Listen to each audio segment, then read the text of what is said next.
мен кей кезде таңғаламын, Алла тағала шебер ғой деймін де, қалай күйеу мен әйелді бір-бірін түсінетін, мінезін түсінетін адамдарды қосады да бір-біріне. Мысалы, мынандай бір ағаларымыз болады, өзімен өзі жұмыстан шығып, шаруасы жоқ ешкіммен. Өзінің бір планы бар. О планын өзі де түсінбейді. Бүйтіп кетеді. Ассалаумалейкум сен. Оғалейкум ассалаумалейкум. Аман бол. Оғалейкум ассалам. Үйге келсе де тамақ дайын ба? Дайын емес. Жата тұрайын. Дайын болса айтарсың бар. Сол кісілердің жанында бір шустрый жеңгелерімізді қосып қояды. Қалайсыңдар? Денсаулықтарың қалай, жақсы амансыңдар ма? Бір ағаларың бар деп шай ішіп кетсе де алып келмейсіз ғой сендер қызықтар деп. Қызықтар екеуі бір-біріне поддержка береді. Мынандай бір ағаларымыз бар, шустрый. Қалайсыңдар ей? Денсаулықтарың қалай? Деп. Сол кісілердің әйелдері керісінше спокойный болып келеді. Ал.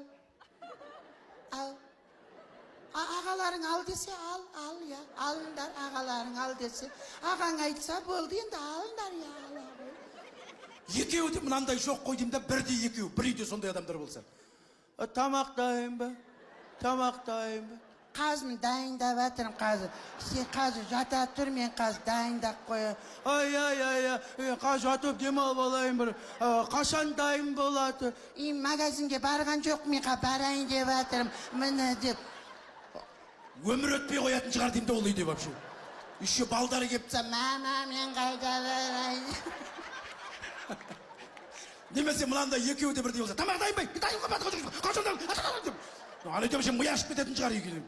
Біздің бір ауылда бір аға жеңгелеріміз болды. Ағамыз жаңағыдай бір байсалды, салмақты кісі, жеңгеміз шустрый. Екеуін сөйлескенде қарасаң күлесің ғой кәдімгі.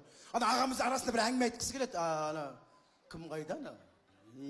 Кім еді ана құрғырды? Кімді айтыпсың, Мұрат па, Самат па, кімді айтыпсың?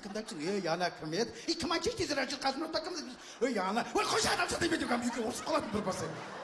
Неге? Өйткені ол вақытта жігіттер өз көзімен таңдап алған жарлары ғой. Кезінде кәдім отырыстарға барып, кәдім көзімен сөз салып кәдім. Қазір телефон арқылы танысады жастар. Телефон арқылы танысады. Қазір қыздарда құмға фотоға түседі. Ішінде неше түрлі функциялары бар. Түрін әдемі қылып қояды. Свиданияға шақырсаң басқа біреу келіп тұрады.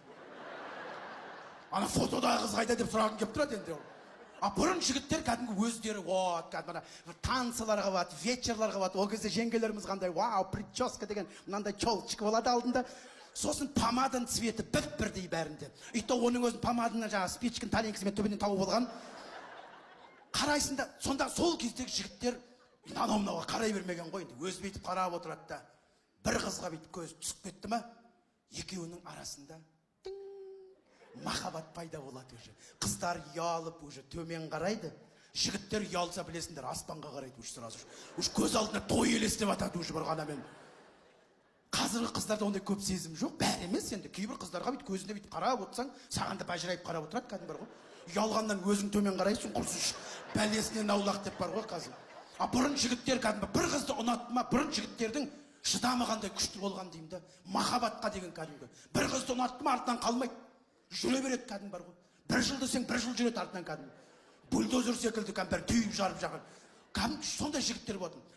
Қазір енді ондай жігіттердің саны азайып батқан сияқты. Бұрын кәдім бар ғой. Ана қыздар айтатын.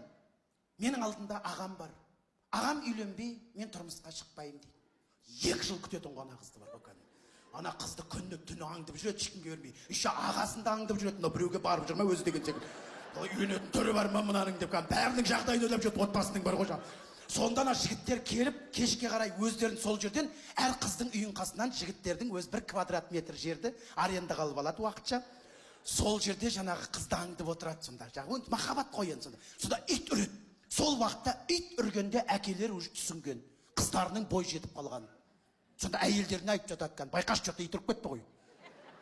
Ана ит пен әкенің арасында связь бар негізі бар ғой. Екеуі бір-бірімен связанный ол. Қазір жоқ қой енді, қазір кейбір еркектер үйде кіммен сөйлесерін білмей қалады. Бұрын кән ит үрсе, папалар кән есік алдына ат шығатын.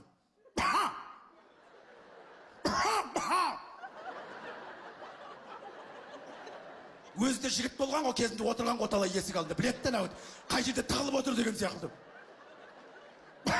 Жігіттер папа шықты, қашып кетеді. Қайтадан үйге көріп кетеді. Қайтадан ит үреді. Қыздар бой жетіп қалды. Папалар қайтадан ат шығады. Кейбір шынды папалар болады, мылтықпен шығатын. Ана үйге өлсең де жақындамайсың, құрсын қатынсыз қалып қойсаң да бар ғой.